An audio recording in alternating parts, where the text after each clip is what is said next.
Exodus 14 begins with a command that seems almost unreasonable. God tells Israel to turn back, to camp near the sea, to position themselves in a place that looks trapped. Mountains on one side, water in front, Pharaoh behind. Strategically, it makes no sense. And that is the point. Sometimes obedience will place you somewhere that looks vulnerable. Pharaoh hears that Israel is wandering, confused, hemmed in. He gathers chariots, officers, an army built for pursuit. And the people see them. They see the dust rising. They see the chariots closing in. They see no escape. They are afraid. Scripture does not hide it. They cry out, but not in trust. They accuse. Was it because there were no graves in Egypt that you brought us out of the desert to die? Fear rewrites memory. Panic distorts perspective. They forgot the plagues. They forgot the deliverance. They forgot the promise.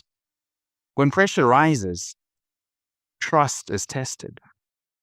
Moses responds with words that echo across generations. Do not be afraid. Stand firm. You will see the deliverance the Lord will bring you today. Stand firm. Not charge forward. Not devise a strategy. Not panic. Stand. The Lord will fight for you. You need only to be still. This is the heart of Exodus 14. The battle looks external, but the first fight is internal. Fear versus trust. Complaint versus faith. Reaction versus surrender. Fighting on your knees does not mean passivity. It means positioning your heart before positioning your hands. The pillar of cloud moves. The angel of God shifts. Darkness falls on one side. Light remains on the other. The same presence divides experience. And then Moses stretches out his hand over the sea. The Lord drives the sea back with a strong east wind all night.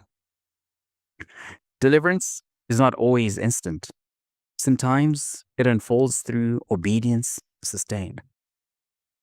The waters part, walls form, the ground becomes dry. Israel walks through, the enemy follows, confidence returns too soon. And then the waters collapse. The sea that opened becomes judgment. The path that saved becomes the enemy's defeat.